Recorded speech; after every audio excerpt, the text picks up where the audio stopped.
kita semua makin berdiri di hadapan Tuhan, kita akan sama-sama menerima kuasa dan kebenaran Allah. Dalam ibadah malam hari ini, sesungguhnya hanya Tuhanlah yang kita permuliakan. Naikkan pujian ini kepada Tuhan. Ketika aku dalam kesesakan, ku berseru kepada Tuhan. Ketika aku dalam kesesakan, ku berseru kepada Tuhan. Dia menjawabku dari baitnya dan memberikan pertolongan. Bukan seorang utusan dia berikan, dia sendiri datang tolongku. Sebagai mempelai pria tak pernah tinggalkan dan tak akan membiarkanku. Tuhanlah penolong dalam kesesakan, sudah sangat terbukti kasih setianya dan kasih sayangnya selalu ku rasa di setiap waktu. Tuhanlah penolong dalam kesesakan, sudah sangat terbukti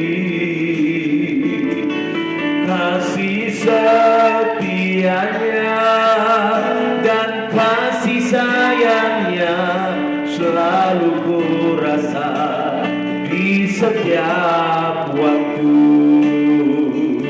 Selalu ku rasa di setiap waktu. Terima kasih ya Abba, ya Bapa. Engkau Raja segala raja, Engkaulah Tuhan Allah kami. Kami serukan namamu di dalam nama Yesus Kristus, Allah yang Maha Tinggi, yang memberi anugerah dan kesempatan kepada kami juga malam hari ini boleh berada dalam bait suci Tuhan. Boleh kami bersama-sama dengan hadirat Roh-Mu yang suci untuk beribadah di dalam Engkau ya Tuhan, menikmati bait suci, menikmati kebenaran dan kuasa-Mu yang luar biasa, yang sanggup mengubahkan seluruh hidup kami dari sehari ke sehari. Itu sebabnya malam ini kami tetap belajar taat, kami belajar setia di hadapan Tuhan. Dan biarlah kesetiaan kami, ketaatan kami bertekun sampai Engkau datang Tuhan kali yang kedua. Ajar kami dan tolong kami setia, memuliakan, mengasihi Tuhan. Urapi hamba-Mu yang berbicara nama Tuhan, kebenaran-Mu di atas segala-galanya. Di dalam nama Yesus Kristus kami mengucap syukur dan siap sedia menerima mendengar firman. Haleluya, amin. Silakan duduk kembali, saudaraku yang kekasih di dalam nama Tuhan Yesus Kristus. Saya mengucapkan selamat malam kepada saudara-saudaraku sekalian, sebagai keluarga dalam Kristus, keluarga sebangsa dan setanah air, dan keluarga sebagai tubuh Kristus. Saya berterima kasih kepada Tuhan tentunya, sebab masih tetap diberi perpanjangan umur, kesehatan, dan akal budi yang sehat, pikiran yang sehat, yang tetap kekuatan Allah ada di dalam kehidupan kita sampai malam hari ini, saudara-saudara kekasih dalam Tuhan, bahwa sebagaimana telah kita mengikuti seri pemberitaan firman Allah, bahwa Tuhan mau kebenaran itu yang turun seperti hujan, maka tanah tempat di mana air hujan itu turun harus menghisap air itu. Dan ketika tanah menghisap air yang turun atasnya, maka tanah itu akan menjadi subur. Tanah itu akan menjadi subur. Tanah itu akan siap untuk ditanami dengan tanaman-tanaman yang berguna tentunya. Dan tanah yang terus menghisap air, pastilah tanah itu memiliki cadangan-cadangan air.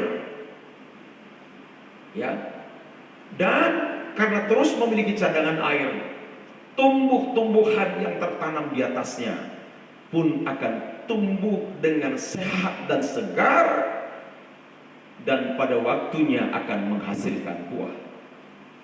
Sebenarnya tanah yang dimaksudkan itu adalah kehidupan kita sendiri, yang terus mengecap, menghisap kebenaran firman Allah, yang akan menguduskan dan menyucikan kehidupan kita, dan tetap berjalan dengan mengalami suasana yang disegarkan, diberi kekuatan oleh Tuhan Yesus Kristus. Betapa pentingnya kita menghisap air kehidupan atau menghisap firman Allah setiap hari. Sekali lagi saya katakan, betapa pentingnya kita harus minum atau menghisap air yang diturunkan oleh Tuhan sebagai kebutuhan kita, yang tetap memberi kepuasan dan menyegarkan tubuh kita, sehingga tubuh kita bertumbuh ke arah kepala, itulah Kristus Yesus. Nah, melanjuti kebenaran firman dalam Ibrani pasal 6 ayat yang ke-7 kemarin itu, bahwa memang betapa penting setiap hari kita makan firman. Ya, 1 Raja-Raja pasal yang ke-19 ayat yang ke-7, bagaimana seorang nabi besar yang bernama Elia, ketika dia dalam pelarian, saudara kasih, ya, dia seakan-akan nyaris putus asa. Tapi malaikat Tuhan membangunkan Elia sampai 2 kali. Dan malaikat itu berkata kepada Elia dengan menyentuh tubuhnya supaya dia bangun. Malaikat itu berkata, "Bangunlah, makanlah." Ya, memang orang yang dibangun rohaninya jangan sempat berhenti untuk makan, supaya pertumbuhan sampai kepada puncak, itulah kepada kepala. Yesus Kristus adalah kepala. Bangunlah, makanlah. Sebab kalau tidak, perjalananmu nanti terlalu jauh. Apa maksudnya, saudaraku?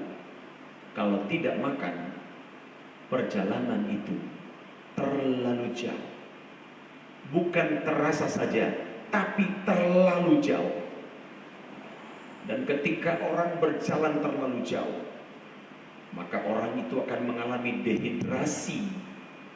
Ya, energi dalam tubuhnya terkuras, yang pada akhirnya, ya, dia akan lost control, tidak mampu mengendalikan dirinya, sehingga orang itu bisa kolaps, pingsan, tidak sadarkan diri, dan bisa terancam kematian. Tuhan berbicara kepada Elia, bangunlah, makanlah, sebab kalau tidak perjalananmu nanti terlalu jauh bagimu.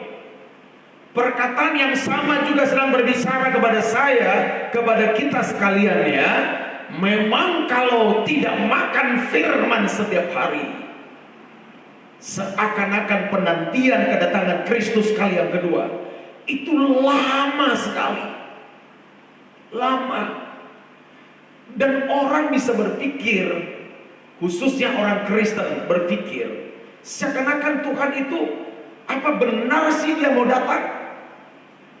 Meragukan Tuhan karena merasa terlalu jauh.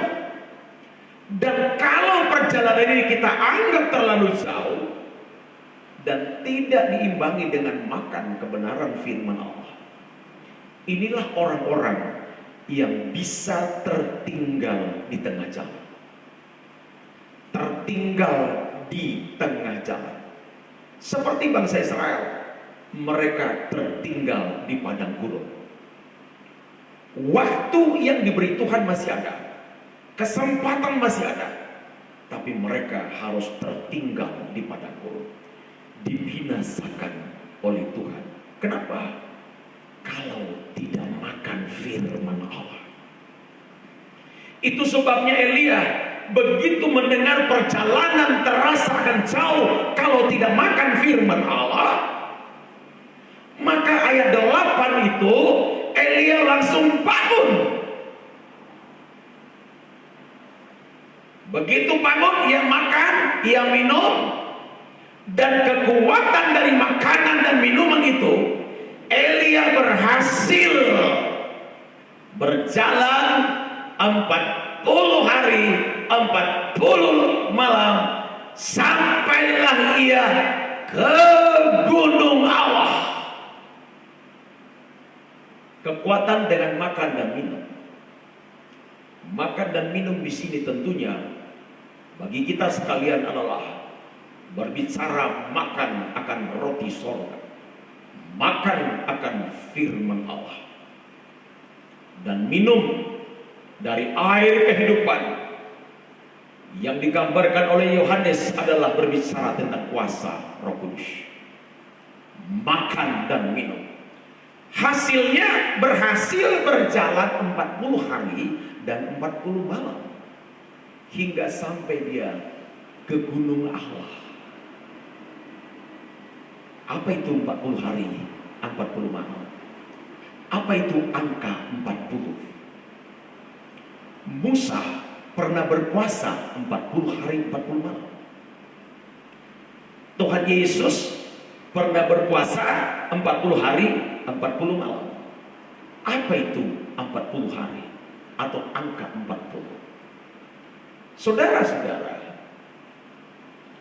tidak mudah untuk menembus di angka 40. Angka 40 ini bukan bicara hari pertama, kedua sampai 40. Ada arti secara rohani yang terkandung di dalam angka 40. Angka 40 berbicara tentang angka penghabisan sifat-sifat daging. Ya, angka penghabisan sifat-sifat daging atau mematikan sifat-sifat daging, karakter, tabiat daging.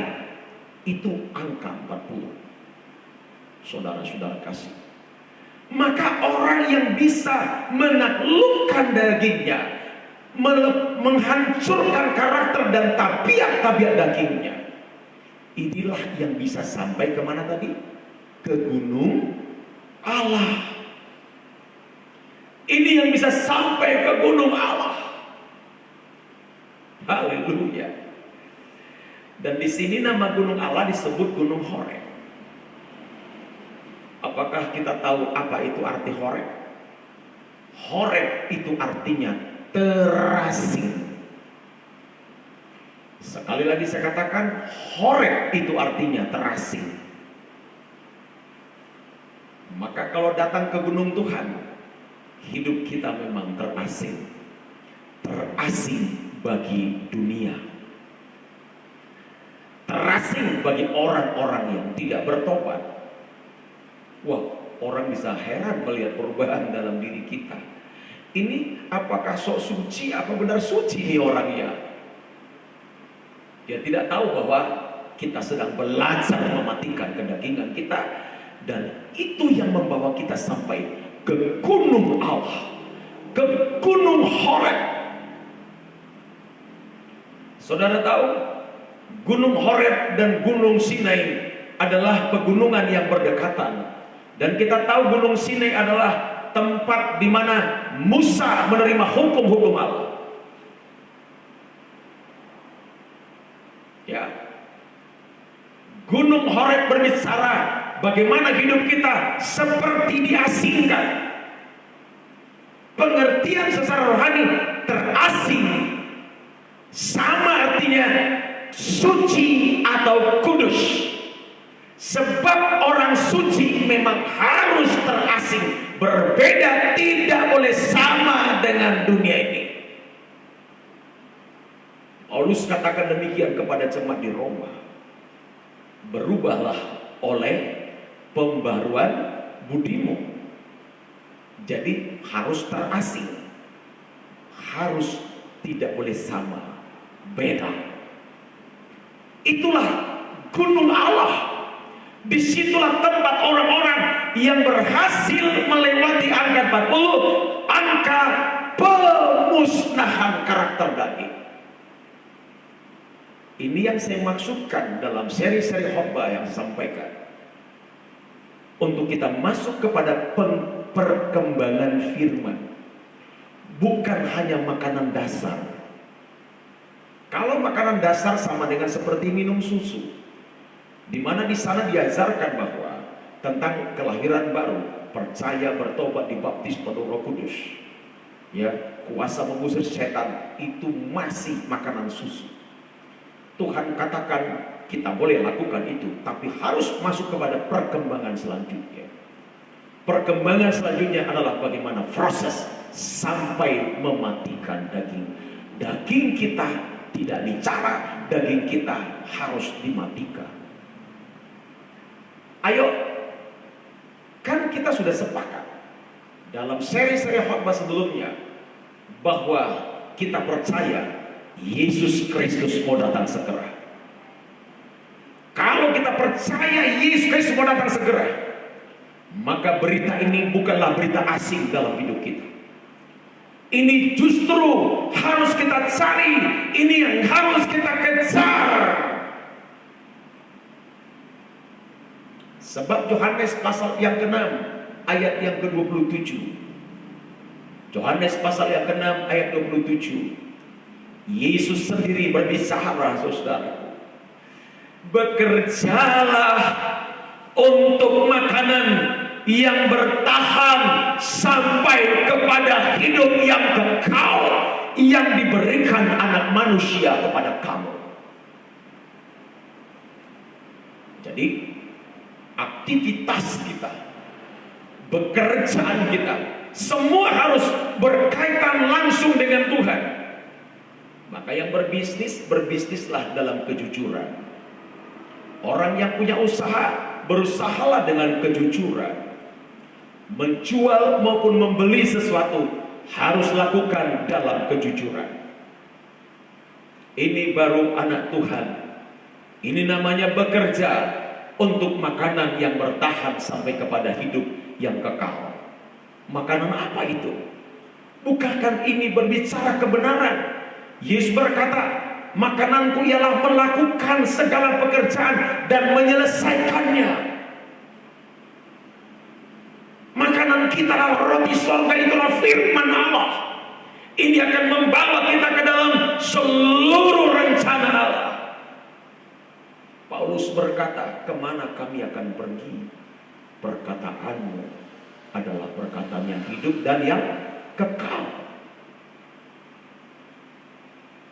Wah, saudara-saudara kasih Tuhan, ayo punya komitmen, ayo bersama-sama saling menopang, saling mendukung satu dengan yang lain. Kalau saya sebagai hamba Tuhan yang kecil, mungkin hanya sedikit banyak yang bisa Anda dan tangkap dari kebenaran yang kusampaikan. Tangkaplah itu dan lakukanlah itu. Kita harus saling melengkapi satu dengan yang lainnya. Nah, ini makanan roti sorga atau kebenaran yang membawa kita ke dalam seluruh kebenaran. Ya, membawa kita sampai ke gunung Allah, ke gunung Horeb, kehidupan yang terasing, kehidupan yang berbeda, kehidupan yang suci dan kudus. Dan ini yang Tuhan cari, ini yang Tuhan inginkan. Bukankah suratan Paulus berkata, Petrus maksud saya, bukankah suratan Petrus berkata, kuduslah kamu sebab aku kudus? Nah, sasaran kita sampai ke sana, saudara-saudaraku. Maka Rasul Paulus berkata, saudara, dalam Roma pasal 14 ayat yang ke-17, membuka mata rohani kita semua bahwa kerajaan Allah bukan soal makanan dan minuman jasmani. Bukan. Ya. Ini harus kita garis bawahi. Bukan soal makanan jasmani dan minuman secara jasmani. Tetapi soal yang pertama, kebenaran. Yang kedua, damai sejahtera dan sukacita oleh Roh Kudus. Dua hal ini. Berfokuslah kita kepada hal ini. Saudara-saudara kasih, berfokus. Ya, berfokus kita kepada ini. Kebenaran dan damai sejahtera, sukacita oleh Roh Kudus. Damai sejahtera dan sukacita Roh Kudus adalah buah roh yang kedua dan yang ketiga. Yang pertama buah roh ada namanya kasih. Ya. Yang kedua damai sejahtera, yang ketiga sukacita. Jadi harus di dalam dua hal ini. Ini fokus kita. Kerajaan Allah fokusnya kebenaran dan pekerjaan kuasa Roh Kudus. Jadi kita harus tahu apa yang harus kita cari, apa yang harus kita raih. Ya. Ayat 18-nya berkata begini, saudaraku, bahwa barang siapa melayani dengan kebenaran, dengan kuasa Roh Kudus, dua hal tadi di ayat 17 itu, maka ia dikenan oleh Allah. Yang kedua, dihormati oleh manusia. Dikenan oleh Tuhan dan dihormati oleh manusia jika tetap berlandaskan dengan kebenaran dan kuasa Roh Kudus. Jadi jangan berputar-putar hidup kita hanya soal makan dan minum, saudara. Ayo kita sekarang membuka pandangan rohani kita untuk makanan yang membawa kita ke dalam seluruh kebenaran, ke dalam kekekalan, maksud saya, saudara. Membawa kita kepada hidup yang kekal. Haleluya. Ya, ini. Jadi kita nggak boleh berputar soal makan dan minum, kebutuhan jasmani atau pemuasan jasmani. Tuhan mengerti kok hal itu, saudara. Garantinya terlalu banyak dicatat dalam Alkitab bahwa Tuhan akan mencukupi apa yang menjadi kebutuhan kita. Ya, sedang burung di udara pun katanya Tuhan pelihara. Yang pelihara itu adalah Bapa kita di sorga. Ya, bunga pun didandani, ya, seperti disulam oleh Tuhan. Bunga pun Tuhan pelihara atau beri perhatian secara khusus. Ya. Tuhan mengerjakan segala sesuatunya dalam kehidupan kita. Makanya orang yang berfokus hidupnya menjelang kedatangan Tuhan kali yang kedua ini masih saja hanya tentang kehidupan jasmania, ya, itu lebih utama daripada Tuhan. Aduh, saya agak mungkin kalau kita baca ayat ini terlalu keras kepada orang-orang yang duniawi. Tapi tidak ada salahnya kalau dibaca dalam 1 Korintus pasal 15 ayat yang ke-19. Dalam 1 Korintus 15 ayat 19, jikalau kita hanya dalam hidup ini saja menaruh pengharapan pada Kristus, maka kita adalah orang-orang yang apa? Paling malang dari segala manusia. Dan saya mau menyampaikan secara tegas malam hari ini, saudara kekasih, ya, yang berputar-putar hanya tentang persoalan kebutuhan, urusan jasmania, urusan perut. Setan menawarkan itu. Nabi palsu menawarkan itu. Manusia duniawi pun itulah tujuan hidupnya. Kenapa saya katakan bahwa setan menawarkan itu? Ya, bukan berarti Tuhan tidak menawarkan. Allah menyediakan, Allah mencukupi, Allah melimpahi. Ingat apa kata Yesus? Aku datang memberi hidup dan memberinya dalam segala apa? Kelimpahan. Katakan amin. Amin. Jangan pernah takut.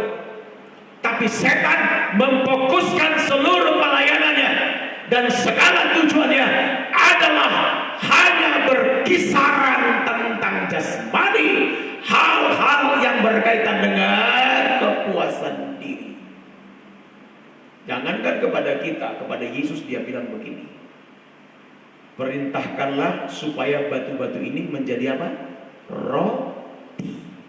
Nanti baca dalam Matius pasal 4 ayat 3. Ya. Dia bilang sama Yesus, perintahkanlah supaya batu-batu ini menjadi roti. Nah, itu setan triknya di situ. Makanya nggak heran orang pergi berdukun, ya, apa namanya, buat-buat sesajen, meminta supaya setan memperlancar usaha. Aduh, Tuhan Yesus, ya, supaya rumah makannya atau dagangan bisnisnya lancar, pakai percik sana percik sini. Aduh, Tuhan Yesus. Kalau orang Kristen masih percaya yang gini-gini, mau kemana kita nantinya? Saya tegaskan, Tuhan mengasihi kita semua. Dan dengarkan baik-baik. Ketika kau dengarkan sungguh-sungguh firman Tuhan ini, dan aku berdoa untuk saudara, dan aku yakin Tuhan akan memulihkan keadaanmu.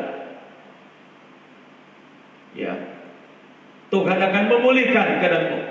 Tapi takutlah kepada Tuhan, hormatlah kepada Dia, dengarkan perkataan ini atau berita firman malam ini dengan sungguh-sungguh. Setan menawarkan itu. Nabi palsu pun pikirannya hanya itu, soal makan, soal minum, soal makan, soal minum saja. Mika pasal 3 ayat 5. Ini mengerikan sekali, saudaraku. Ya, Mika itu adalah nabi kecil, tapi lidahnya tajam. Ini hamba Tuhan yang kecil tapi tajam. Khotbahnya tajam, di hadapan raja-raja tajam. Dia tidak takut dipenggal kepalanya, dia lebih takut kepada Tuhan. Dia tuliskan dalam pengilhaman roh. Dalam ayat kelima ini tentang nabi palsu. Beginilah firman Tuhan terhadap nabi yang menyesatkan bangsa yang apabila mereka mendapat sesuatu untuk apa? Dikunyah. Ada yang dimakan, ada yang dikunyah. Maka mereka bilang apa? Damai. Damai, damai, damai. Kalau terima amplop baru bilang apa? Damai. Terkunci mulutnya, tidak berani lagi berbicara kebenaran, tidak berani lagi mengoreksi. Saudara-saudaraku, ayo teman-temanku hamba Tuhan, Anda bisa ikuti materi khotbah saya selama 2 minggu terakhir ini. Apakah ada berita yang main-main di sana, saudara? Dan setiap minggu seperti itulah firman Tuhan di dalam gereja kami. Itu sebabnya saya tidak pusing menggembalakan jemaat, karena kebenaran itulah yang menggembalakan mereka. Tidak pernah saya takut kalau ada jemaat akan pergi, karena aku yakin ketika Tuhan sudah menangkap dia dan dia menangkap firman Tuhan, dia tidak akan pergi sekalipun harus disuruh pergi. Jangan pernah takut. Ya, jangan. Tapi sangat disayangkan kalau sudah terima berkat ada yang dimakan.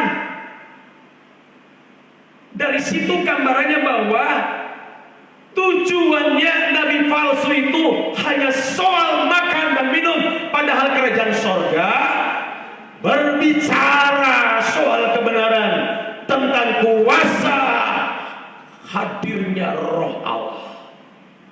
Itu kerajaan Allah. Saudara-saudara kekasih dalam Tuhan, ya, ini harus tetap ada di dalam gereja. Tapi kalau orang gak kasih berkat kepada orang-orang yang tidak memberi sesuatu ke mulutnya, tetapi terhadap orang yang tidak memberi sesuatu ke dalam mulut mereka, maka mereka menyatakan apa? Perang. Perang. Wow. Kalau nggak ada berkat, maka dia bilang tidak apa-apa, silakan cari gereja lain saja. Tapi kalau ada berkat, tidak hadir berminggu-minggu, langsung dikejar ke rumahnya. Hai jemaat Gereja Betel Indonesia kilometer 79, kita tidak pernah diajar demikian. Katakan amin. Alkitab tidak pernah mengajar kita seperti itu. Kita harus sama-sama hormat dan tunduk kepada kebenaran firman Allah, bukan pandang bulu, saudara. Mau ada tidak ada berkat, mari kita layani sama-sama Tuhan Yesus Kristus. Nabi palsu tidak berani ngomong tentang kebenaran firman Allah. Dia lebih mementingkan kepuasan mulutnya, kepuasan dirinya. Bagaimana bisa berjalan sampai ke Gunung Horeb? Bagaimana bisa sampai kepada kekudusan? Bagaimana bisa? Ayo berjuang bersama, saudara-saudara. Tuhan tahu kebutuhan kita. Dia yang sediakan segala sesuatu kebutuhan kita. Percayalah, percaya. Tapi di mulutku, di mulut kita harus tetap ada firman Allah. Harus ada firman Tuhan. Dan manusia duniawi sama saja. Namanya juga manusia duniawi, pasti materi saja, pasti uang saja, pasti pekerjaan saja. Tidak lebih bagus ditinggalkannya Tuhan, lebih bagus ditinggalkannya gereja, beribadahan, daripada tinggal usahanya, pekerjaannya. Saudara-saudaraku, ayo pikir ulang, ya, pikir ulang kembali, supaya masih di waktu yang ada kita bisa diperbarui oleh Tuhan. Ya, Yohanes dalam sebuah penglihatan di Pulau Patmos, dia melihat malaikat yang kuat berdiri di atas laut, kaki kanan di laut, kaki kiri di darat. tidak bisa menaklukkan kekuatan di laut, dia bisa menaklukkan kekuatan di darat dengan mengangkat sebuah kitab yang terbuka di tangannya. Wahyu pasal 10. Dalam Wahyu pasal yang ke-10, malaikat itu mengangkat ayat yang pertama. Saudara-saudara kasih, kalau kita perhatikan, ini sangat serius Bapak Ibu, supaya kita jangan seseorang pun ragu-ragu dalam mengikut Tuhan. Dalam ayat 1 nanti baca sendiri ayat itu, saudara, bagaimana ya kemuliaan yang dimiliki oleh malaikat ini. Tapi kemuliaan yang dimiliki oleh dia tidak cukup untuk menginjakkan kaki di laut dan menginjakkan kaki satunya di bumi. Dia butuh gulungan kitab. Ayat yang kedua, dalam tangannya ia memegang sebuah gulungan kitab kecil yang terbuka, bukan tertutup. Firman Allah jangan sampai tertutup. Kalau Injil yang kami beritakan masih tertutup juga, kata Paulus, tertutuplah kepada dia yang akan binasa. Harus firman Allah yang terbuka. Maka supaya firman Allah terbuka, memang saya katakan tidaklah mudah, saudara-saudaraku, tidaklah mudah. Yohanes di Pulau Patmos harus bersyukur kepada Tuhan. Siapa yang bisa membuka gulungan kitab termaterai ini? Malam kemarin seri yang lalu saya sampaikan, jika seseorang berbalik kepada Kristus, maka selubung itu bisa dicabut. Selubung itu bisa diambil kalau kembali kepada Kristus. Serius. Malaikat yang penuh dengan kemuliaan di ayat yang pertama itu, waduh, nanti baca sendiri. Tapi untuk menaklukkan kuasa yang ada di laut, menaklukkan kuasa yang ada di bumi, dia butuh gulungan kitab kecil yang terbuka. Dia pegang. Apa itu kuasa yang keluar dari laut? Apa itu kuasa yang keluar dari bumi? Nanti saya bukan pada seri ini saya sampaikan, tapi dalam Wahyu pasal 13 nanti baca sendiri. Ada binatang yang keluar dari laut, ada binatang yang keluar dari bumi. Di seri-seri berikutnya akan saya sampaikan kepada kita semua. Tapi lihat, kalau malaikat ini bisa menaklukkan kekuatan yang ada di laut dan yang ada di bumi, bagaimana mungkin kita bisa mengalahkan kekuatan itu tanpa gulungan kitab ini? Tanpa firman ini bagaimana?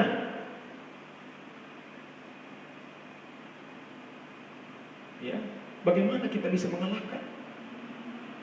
Binatang yang keluar dari laut itu perwujudan dari setan. Binatang yang keluar dari bumi itu perwujudan daripada nabi palsu dan antikristus. Itu gambaran besarnya. Bagaimana kita bisa mengalahkan perwujudan setan, tampilan-tampilan setan, dengan power kuasa musisat yang dilakukan dia? Bagaimana kita bisa mengalahkan nabi palsu dengan trik antikristus akhir zaman? Bagaimana? Kecuali harus menerima gulungan kitab yang terbuka ini. Makanya kepada Yohanes di Pulau Patmos ayat 9 diperintahkan kepada dia, kau pergi kepada malaikat itu, minta apa? Mintalah kepadanya. Apa yang diminta? Gulungan kitab yang terbuka tadi. Kita minta. Saudara-saudaraku, memang kita harus meminta. Ingat apa yang kita minta. Jangan lagi soal makan minum, Bapak sediakan kok. Haleluya. Bapa sediakan soal makan minum terlalu kecil. Kalau Tuhan bisa kasih mulut, masa dia tidak bisa mengisi mulut saya? Ingat itu. Kalau Tuhan bisa kasih perut, masa Tuhan tidak bisa kasih isi perut ini? Bisa. Terlalu kecil. Maka jangan berpikir tentang uang. Jangan mengejar materi dalam soal pekerjaan Tuhan. Tapi ingat, minta. Apa yang kita minta? Firman-Nya dibukakan. Supaya bisa kita menyampaikan perkembangan lanjutan dari firman Allah, supaya gereja Tuhan bisa sampai ke Yerusalem yang baru. Yohanes sendiri tidak ada yang kurang dengan dia. Dia tidak pernah mengomel ketika dibuang dia ke Pulau Patmos. Tidak ada bahasa itu. Dia menerima dengan syukur pengalaman pahit sekalipun dalam perjalanan pelayanannya sebagai murid dan rasul. Dia terima lahap semua itu. Tapi Yohanes yang punya pengalaman rohani yang keren banget, belum cukup. Tuhan bilang, minta gulungan kitab itu kepada malaikat itu. Kemudian ambil. Setelah ambil apa? Makanlah gulungan kitab yang terbuka itu. Kalau dimakan, apa yang dirasakan? Nah ini. Maka firman harus dirasain. Harus dirasakan. Jangan hanya untuk diomongkan, kemudian lupa setelah khotbah selesai. Harus dihidupi kebenaran firman Allah.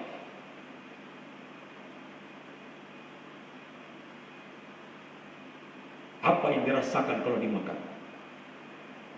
Ia akan membuat perutmu terasa pahit.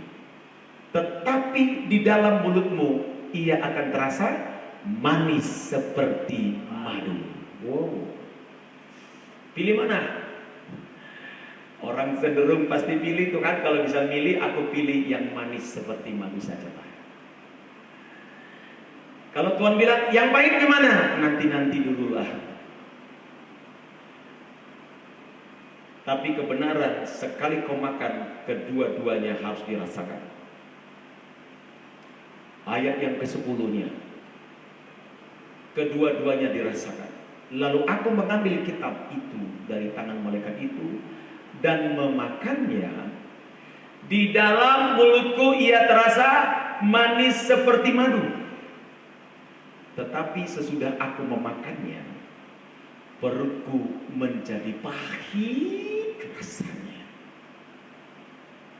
Pahit ya. Saudara-saudara,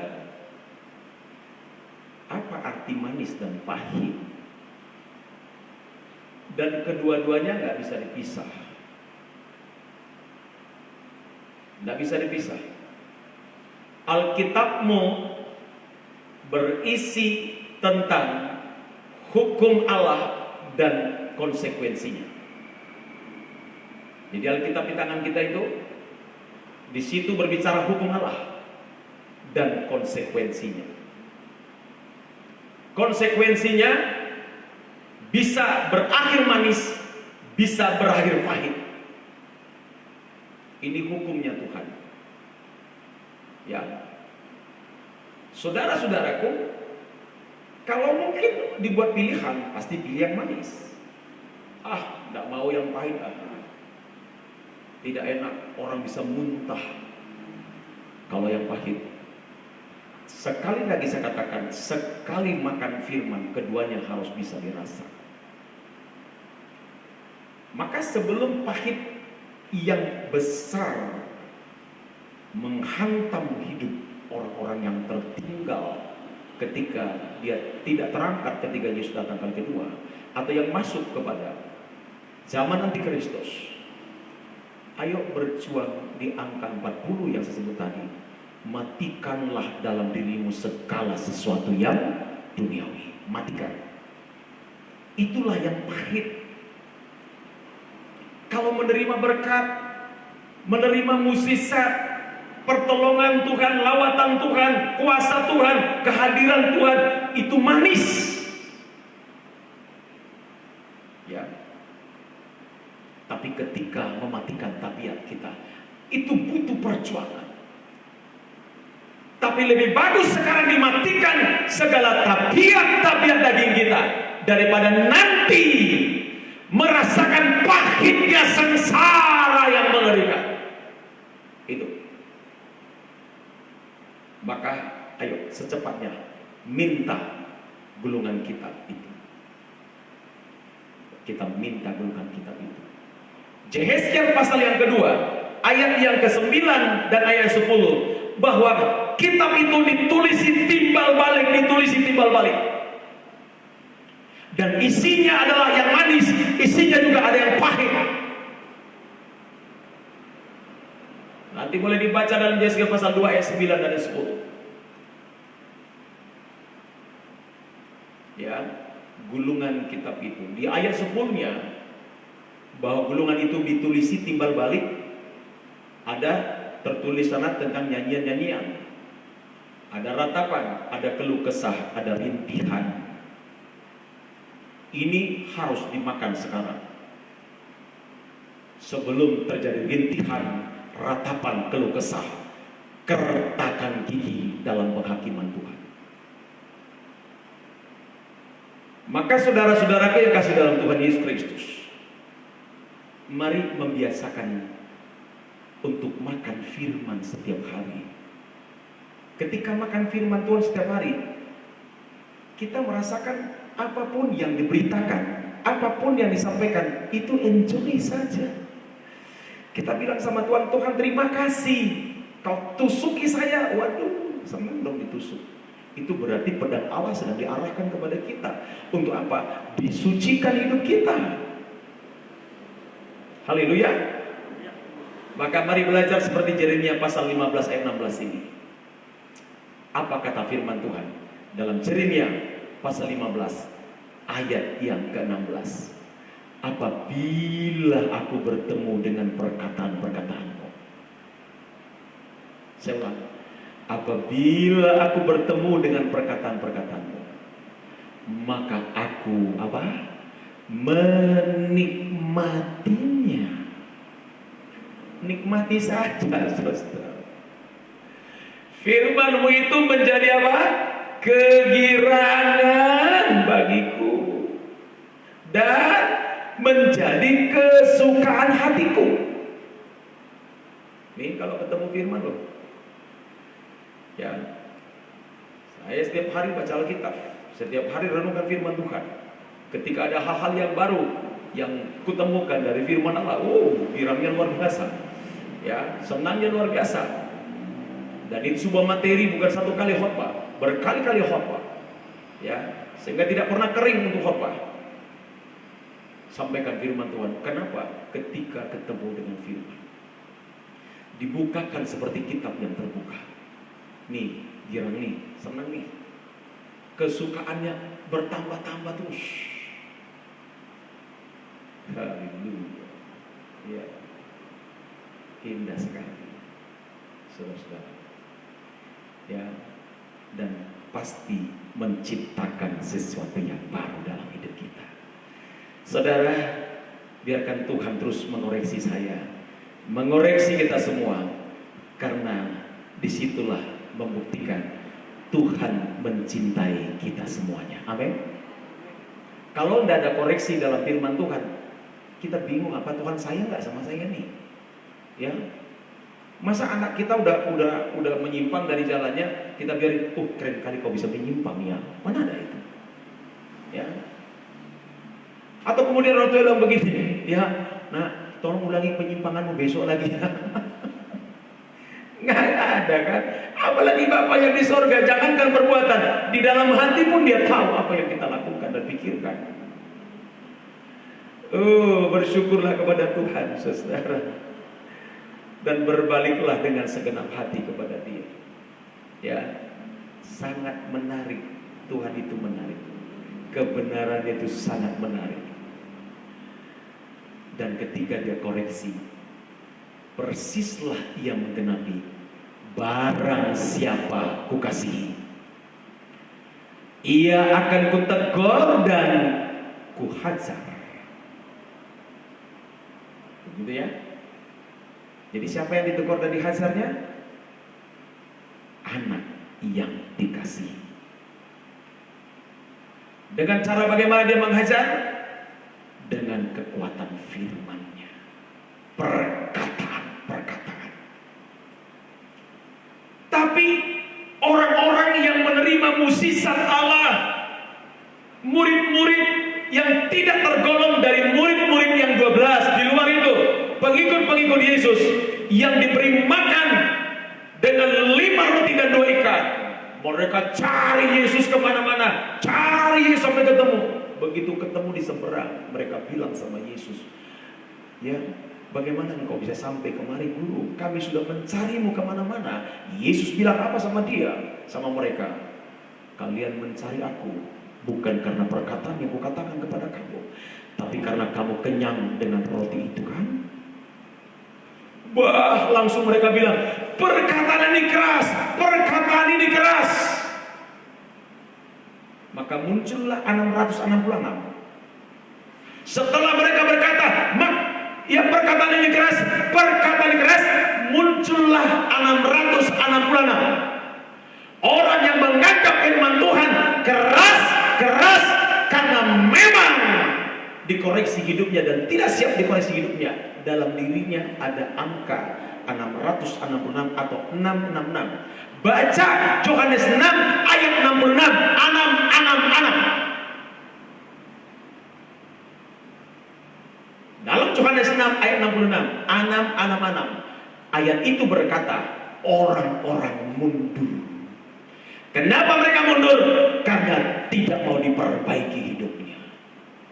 Dan orang-orang yang tidak mau diperbaiki hidupnya, maka roh antikristus sedang menyelusup dalam dirinya. Perhatikan itu baik-baik. Kiranya Tuhan tolong kita semua. Koreksi ini bukan hanya untuk saudara, tetapi untuk saya. Kita saudara dalam Kristus. Kita adalah keluarga dalam Kristus. Kita adalah tubuhnya. Tuhan mengasihi saya. Itu sebabnya saya mau dihajar. Saya rela dihajar dan kita sama-sama relakan dihajar. Terima yang manis, terima yang pahit dari kebenaran firman. Karena itu bagian dari hukum Tuhan yang harus kita makan setiap hari, supaya berproses menjadi suci dan kuduslah kita. Maka ketika bertemu dengan perkataan firman Allah, mari rasakanlah bahwa perkataan itu kita nikmati, perkataan itu menjadi kegirangan, perkataan itu menjadi kesukaan bagi kita semua. Mengertikah saudara atas kebenaran firman Tuhan ini?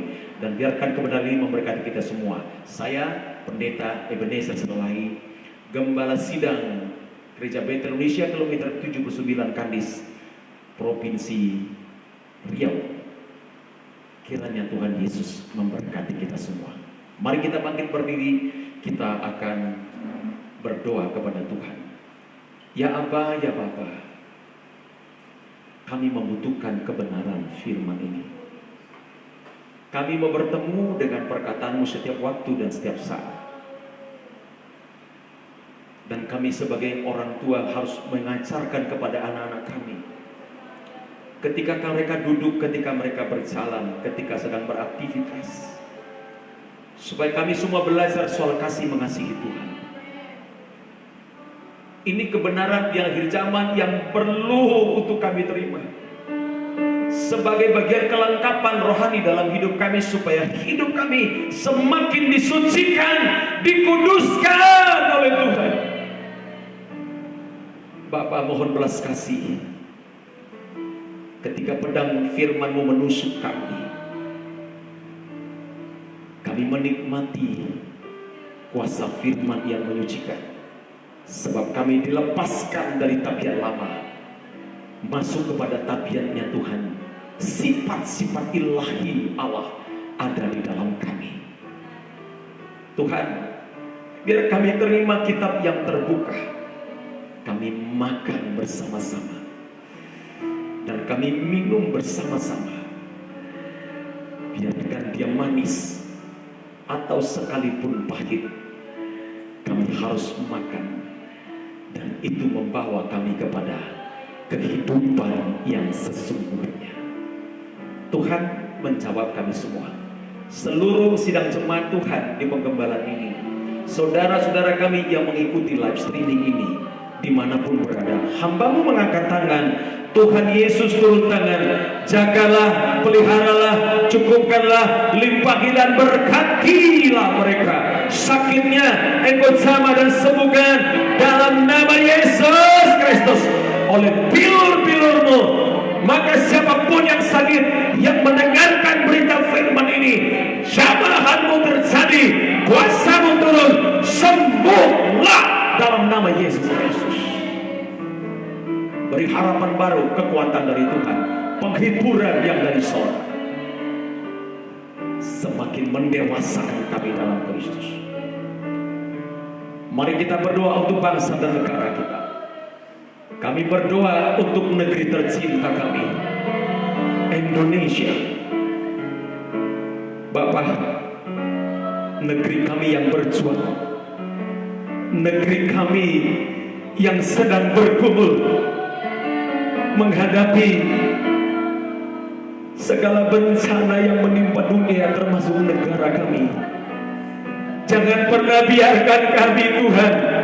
Jangan pernah tinggalkan Indonesia. Biarlah Tuhan hadir di Indonesia, melawat Indonesia dari Sabang sampai Merauke, dari Pulau Miangas sampai Pulau Rote. Semua saudara-saudara kami, 17.000 pulau di Indonesia, ratusan suku-suku di negeri ini. Kami semua keluarga, dalam keluarga sebagai sebangsa dan setanah air. Penderitaan mereka, penderitaan kami.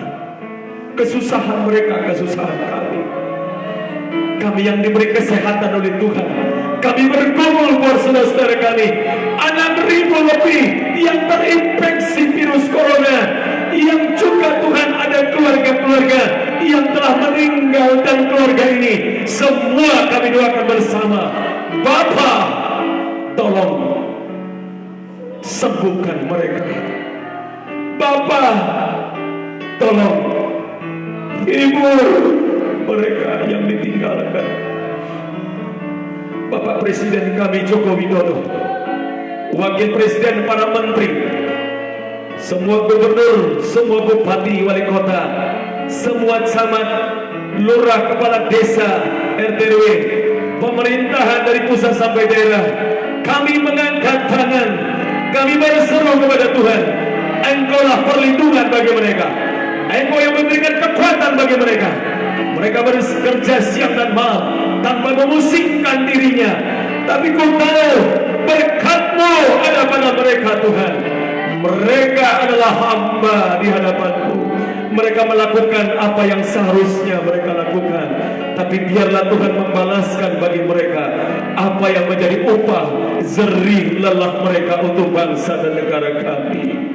Para donatur-donatur yang mendukung pendanaan-pendanaan dari pembiayaan-pembiayaan, baik dalam hal pengobatan-pengobatan, demikian juga Tuhan menolong saudara kami yang berkekurangan atau hal-hal lain yang dibutuhkan. Biarkan Kau buka hati bangsa kami ini, semua boleh berbuat ya Tuhan, supaya Indonesia kami tetap teguh, bendera merah putih kami tetap berkibar, karena di sini ada orang percaya berseru membela negerinya di hadapan Tuhan. Ampunilah hamba-Mu, ampuni kami semua, ampuni kami sebangsa dan setanah air. Biar kami tidak melelehkan waktu-waktu kami, kami tetap memuja Engkau Allah yang hidup. Terima kasih ya Tuhan, dengarlah doa kami. Terima kasih, terima kasih, terima kasih. Keluarga kami juga tak lupa kami doakan, yang bersama kami atau yang tidak bersama kami, dimanapun mereka berada, tangan kuasa dan perlindungan Allah ada atas mereka semuanya. Berkatilah kami, berkati keluarga kami, berkati penggembalaan ini, berkatilah negeri kami Indonesia. Biaranya turunlah berkat Tuhan, anugerah yang maha besar dari Bapa dalam sorga, kasih sayang dan cinta Yesus Kristus, dan kuasa persekutuan Roh yang suci kudus memberkati Indonesia, memberkati kami semuanya. malam ini sampai selama-lamanya. Di dalam nama Tuhan Yesus Kristus kami berdoa, kami mengucap syukur kepada Engkau. Haleluya, haleluya. Katakan sama-sama, amin. Tuhan Yesus memberkati kita semuanya. Saudaraku, sampai ketemu pada malam besok jam 19.30 on time dalam kebenaran firman, suara kebenaran yang pasti memberkati kita semua. Sampai ketemu. Tuhan Yesus memberkati kita semua. Shalom.